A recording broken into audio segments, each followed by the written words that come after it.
Hello बच्चों, आज हम स्टार्ट करेंगे एक नया सा topic AC generator. So starting में लिखते हैं it is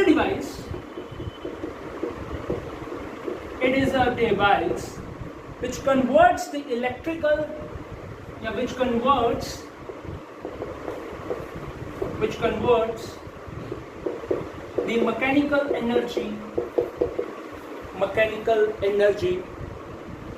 into electrical energy, right, in form of alternating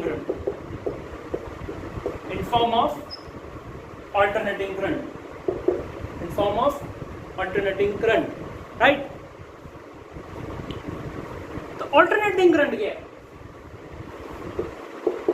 alternating current एक ऐसा करंट है जो कि अपने डायरेक्शन को पहली बात तो चेंज करता है, ठीक है, पॉजिटिव नेगेटिव कहते हैं, ये सिखाई हुई चीज, which converts the that current which converts the या विच कन्वर्ट्स कह लो या विच चेंजेस कह लो, पूरी बड़ी विच चेंजेस इट्स डायरेक्शन, विच changes its direction. AC generator एक ऐसा डिवाइस है जो कि कन्वर्ट करता है मैकेनिकल एनर्जी से electrical energy in form of alternating current बनाता है। सीधी बात हम ये बात करेंगे। और ये जो अल्टरनेटिंग करंट क्या है, जो अपनी डायरेक्शन को चेंज करता है, ठीक है, अपना मैग्नीट्यूड भी चेंज कर सकता है, may also change its magnitude, मतलब इतने एम्पेयर का करंट है 5, 10, 15 बढ़ जाता है, ऐसी बात नहीं है, विच में change the magnitude also, right.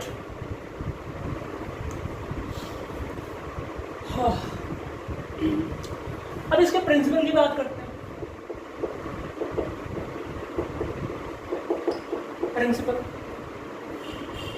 Principal इसका है EMI के बिहाफ पे।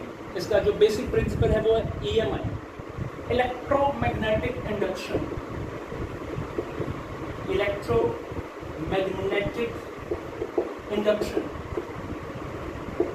इलेक्ट्रोमैग्नेटिक इंडक्शन इसका जो प्रिंसिपल है वो हमने पढ़ा हुआ इससे पहले वाले चैप्टर में, ठीक है। इलेक्ट्रोमैग्नेटिक इंडक्शन खुद एक चैप्टर है, सही बताऊं तो वहां पे मैंने बताया होगा कि मैग्नेटिक फ्लक्स जो होती है वो जैसे जैसे चेंज होती रहती है, करंट एक इंड्यूस्ड होता रहता है, उसके कॉरेस्पॉन्डिंग जो इंड्यूस्ड EMF होता है वो प्रोड्यूस क्या करता है, इंड्यूस्ड करंट, राइट। तो उस जो फ्लक्स के चेंज होने के कारण एक करंट जो इंड्यूस्ड होता है उसको हम क्या कहते हैं, इलेक्ट्रोमैग्नेटिक इंडक्शन। इसका जो प्रिंसिपल है वो किसके बेस पे है, EMI के बेस पे।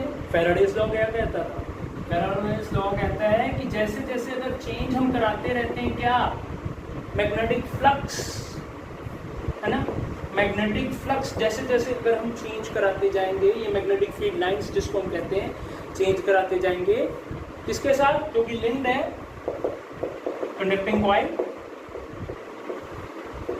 कॉइल, तो जैसे जैसे अगर चेंज होगा मैग्नेटिक फ्लक्स कंडक्टिंग कॉइल के साथ जो लिंक्ड है, उसके साथ ही एक इंड्यूस्ड EMF होगा। क्या होगा, EMF इंड्यूस्ड होने बैठ जाएगा, जिसके कारण क्या होगा, एक इंड्यूस्ड करंट बनेगा, ठीक है। इंड्यूस्ड करंट बनेगा किसमें, कंडीशन ये भी थी इन क्लोज्ड लूप में। ये क्या था, ये फैराडे का पहला लॉ था, ये EMI के बारे में मैंने बताया, जो कि इसका प्रिंसिपल क्या बताता है, whenever there is a change in magnetic flux linked with the conducting coil, ये देखो मैग्नेटिक फ्लक्स यहाँ पे देख रही होगी आप, ठीक है, एक इंड्यूस्ड करंट जो है वो प्रोड्यूस्ड होता है एक क्लोज्ड लूप में, ये पूरी क्लोज्ड लूप है, आप चेक कर सकते हो, ठीक है, और ये मूव करेगा, ठीक है।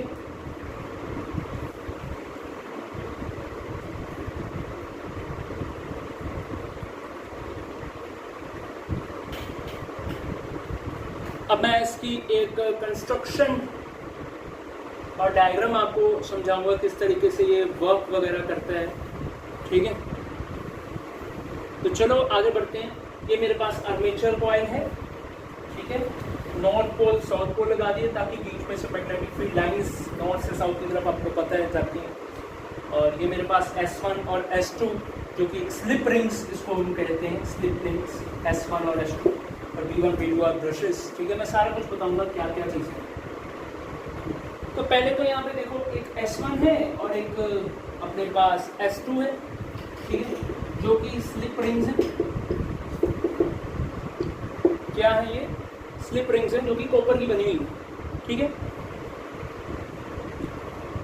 स्लिप रिंग्स का यही काम है, जस्ट आर्मेचर को ब्रशेस के साथ ही कांटेक्ट में लेकर आती है।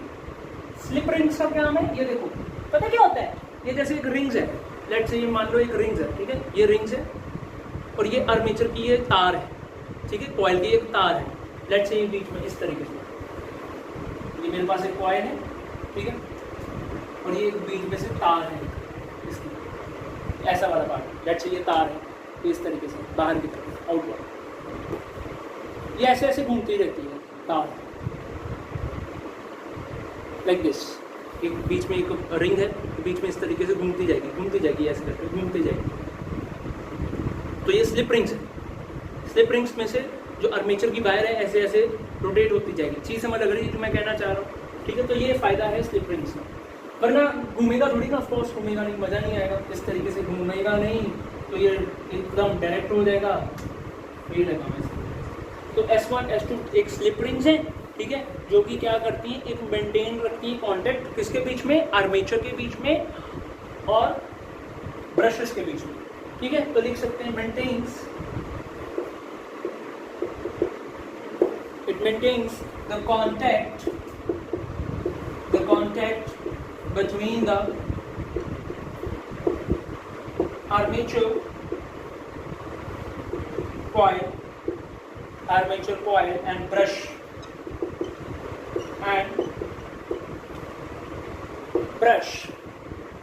ठीक है, ये हो गया।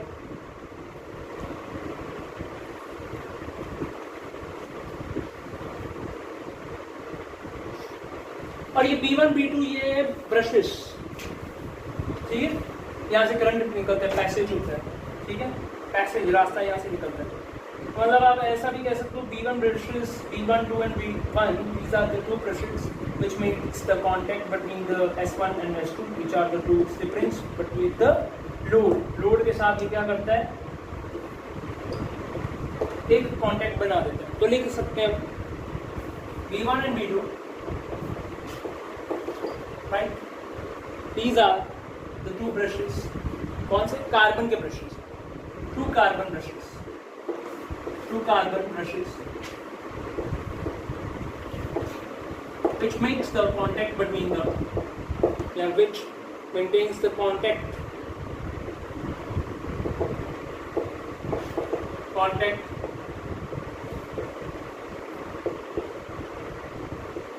slip rings, between the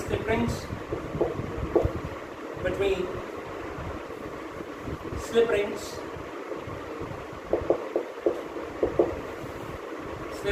और लोड। नोट करो।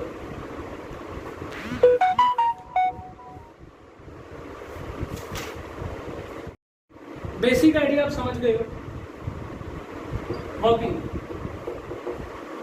कैसे काम करता है, इससे हम लोग सीखते हैं। लेट्स से मान लेते हैं कि मेरे पास t = 0 है, तो उस टाइम पर थीटा की वैल्यू भी 0 है।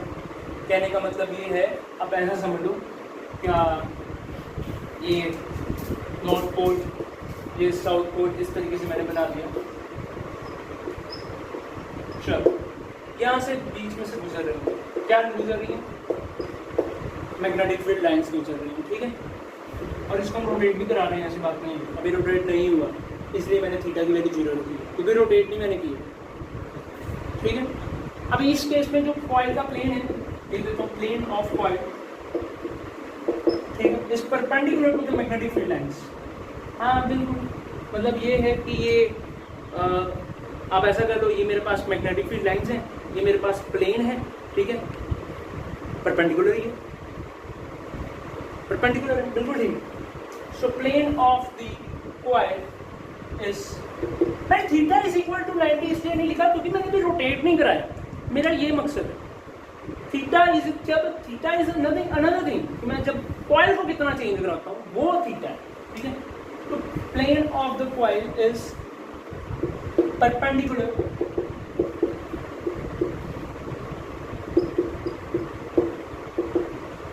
right, it's perpendicular to the magnetic field lines, magnetic field lines, ठीक है। तो आप ये कह सकते हो इनके बीच में जो एंगल थीटा है वो क्या है, जीरो है, ठीक है। जैसे एग्जांपल समझ लेते हैं कि ए और B, P is equals to zero and T is equals to zero, ठीक है। जो एंगल है वो जीरो है। आप ऐसा कह लो, ये मेरे पास एक मैग्नेटिक फील्ड लाइंस, लेट से बी मेरे पास मैग्नेटिक फील्ड लाइंस हैं और एरिया वेक्टर मेरे पास, ये आपको पता है ना एरिया वेक्टर, ये पे मेरे पास एरिया वेक्टर तो वही होगा ना, जैसे ये मेरे पास एक कॉइल है, ठीक है, इसका एरिया वेक्टर ऐसा कह देते हैं। ये देखो, ये कॉइल जहाँ पे मूव करेगा उतना ही एरिया वेक्टर मूव करेगा। चीज सिखाई हुई है कि नहीं सिखाई हुई? ये देखो, ये पहले लेट से एरिया वेक्टर भी इधर है, ये एरिया वेक्टर है लेट से, सही है। और मैग्नेटिक फील्ड लाइंस भी यही है, एरिया वेक्टर भी यही है। एरिया वेक्टर किसका होता है, कॉइल का होता है। मैग्नेटिक फील्ड की डायरेक्शन भी इधर वाली साइड है, तो मैं कह सकता हूँ बी डॉट ए क्या है, मतलब जो एंगल बन रहा है या थीटा जो बन रहा है इसके बीच में between the area vector A and magnetic field B is, है ना, जीरो, ठीक है। कब, जब t is equal to zero. अभी मैंने कुछ मूवमेंट नहीं करवाई, अब मैं मूवमेंट कराऊंगा आफ्टर सम टाइम t पे, तो लिख देते हैं आफ्टर टाइम t, ठीक है। इट रोटेट्स कितना, through an angle theta, through an angle theta rotate करा दिया, थीटा रोटेट करा दिया। इस केस में कुछ डायग्राम इस तरीके से बना सकते हैं, लाइक दिस। जब रोटेशन करवाते हैं तो ऐसे बना सकते हैं। यहाँ पे देखो, नॉर्थ को साउथ को ये थोड़ा घुमा देते हैं, थोड़ा सा टर्न मतलब करवा दिया, एक एग्जांपल दिए, रफली डायग्राम बना हुआ है, ठीक है। लेट से अब मेरे पास एरिया, ये मैंने ना थोड़ा टर्न करा दिया, पहले एरिया वेक्टर ऐसे है, ये मैंने थोड़ा इसको रोटेट कराया, किसको कराया, कॉइल को। अगर मैं कॉइल को रोटेट कराता हूँ, ऐसे रोटेट करा दिया, तो एरिया वेक्टर भी तो चेंज हो रहा है, चेक करो ध्यान से, देखो इधर एरिया वेक्टर, अगर मेरे पास एरिया वेक्टर ये है, मैंने कॉइल को मूव करा दिया, यहाँ से कॉइल को मूव करा दिया, मूव हो गए, तो एरिया वेक्टर भी तो चेंज हुआ, है ना। तो बट मैग्नेटिक फील्ड लाइंस तो इधर ही जा रही है, बट एरिया वेक्टर जो है वो पीछे की तरफ हो गया, कितना एंगल मान ले, थीटा एंगल मान ले, मतलब एरिया वेक्टर ये रहा और मैग्नेटिक फील्ड लाइंस ये रही, मूव करा दी ना थ्रू एन एंगल थीटा, थोड़ा मूव करा दिया इसको, ये मेरे पास एरिया वेक्टर आ गया, ए कितना मूव किया, थीटा मूव करा दिया इसको, ठीक है। सो लिख सकते हैं, क्या लिखेंगे, पहले टाइम जीरो था, अब टाइम टी है इस बार, तो जो थीटा आएगा, ठीक है, between area vector A and magnetic field B, let's say theta भी the angle between A and B, वो पिछली बार मान लेते हैं जीरो था, अब थीटा मान के चलते हैं। मैं जरूरी है 90 ले रहा हूँ, 45 कुछ भी हो सकता है, मैंने थीटा लेट कंसिडर कर दिया। तो यहाँ तक नोट करो पहले तो,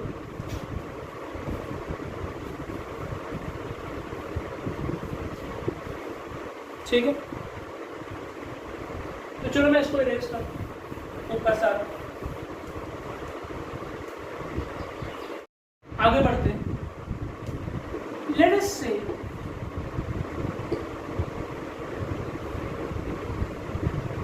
कि जो कॉइल है, the coil rotates with a constant angular velocity.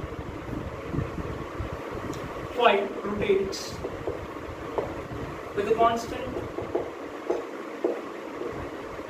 angular velocity.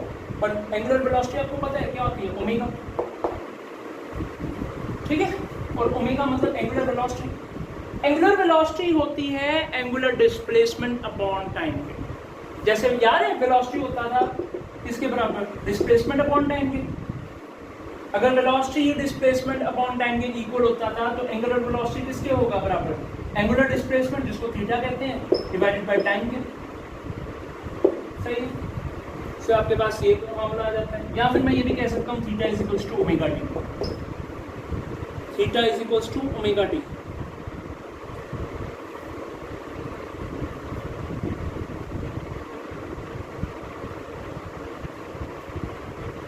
तो बच्चे बाटी अब आगे बढ़े तो मैग्नेटिक फ्लक्स, जो मैग्नेटिक फ्लक्स आने वाली है link with the coil,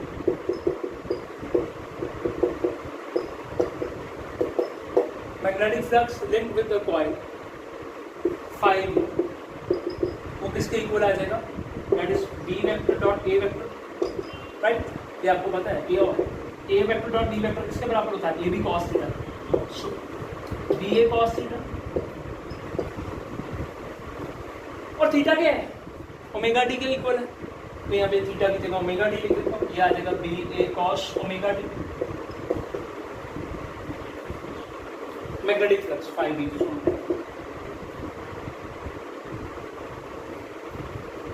So if there is n turns in the coil, you can write like this कि 5b जो होगा वो आ जाएगा n b a cos omega t बराबर n b a cos omega t। Note कीजिए, ये अभी आपने फ्लक्स निकाली है, दिस इज अ फ्लक्स। अभी हमने इंड्यूस्ड ईएमएफ निकालना है, इंड्यूस्ड करंट निकालना है इसका।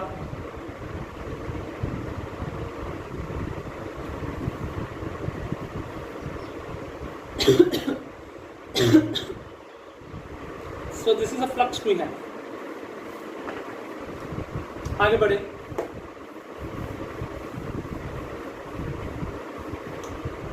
तो हमें और चीजें कुछ पता चलती हैं। चीजें कौन सी हैं जो हमें पता चलेंगी, इंड्यूस्ड ईएमएफ, फैराडे का सेकंड लॉ, इंड्यूस्ड ईएमएफ निकालते सेकंड लॉ, ये भी हमने फ्लक्स निकाला। अब हम निकालने जा रहे हैं induced EMF. Induced EMF, induced EMF is equals to किसके बराबर, minus D five D by D T. कौन सा लॉ है, फैराडे का सेकंड लॉ है, ठीक है। तो 5b किसके बराबर था, यह N B A cos omega T. So E is equals to minus D by D T, 5b की वैल्यू डाल देते हैं, N B A cos omega T.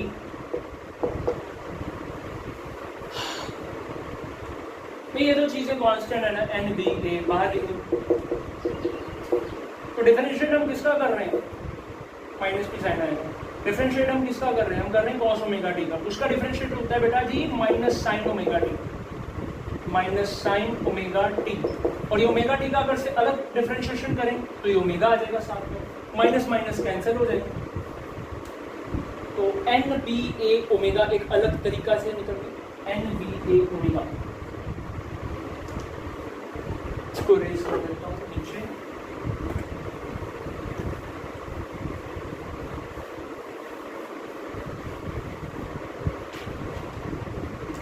सो इस तरीके से E किसके बराबर आ गया, N B A omega sine omega D, ठीक है। और एन बी ए ओमेगा को हम लेट से ई नॉट लिख देते हैं, E naught sine omega D, where E naught is a maximum EMF और मैक्सिमम पोटेंशियल। पीक ईएमएफ भी कह सकते हैं, पीक पोटेंशियल भी कह सकते हैं। क्या E naught is equal to N B A omega.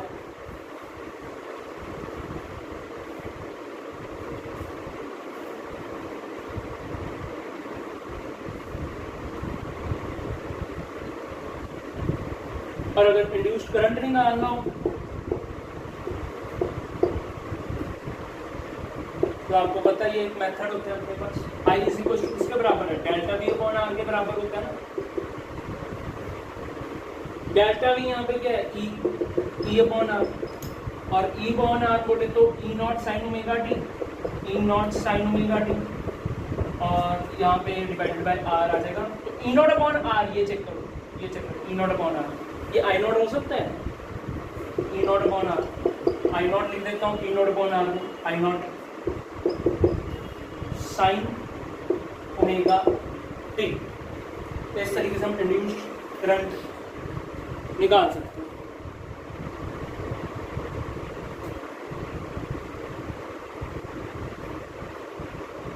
तो मतलब एक फॉर्मूला और जनरेट होता है बेटा, ई नॉट की वैल्यू, ये देखो हमने ये चीज निकाली ना, आई नॉट जो है वो किसके इक्वल है, ई नॉट अपॉन आर के। तो मतलब ई नॉट किसके बराबर है, N V A omega upon R. तो ये आई नॉट आ जाएगा अलग से, ये दो ई करंट निकालना हो तो उसका अलग से फार्मूला बन जाता है, जब एन की वैल्यू हो, बी की वैल्यू, ए की वैल्यू, ओमेगा की वैल्यू, आर की वैल्यू आपके सामने।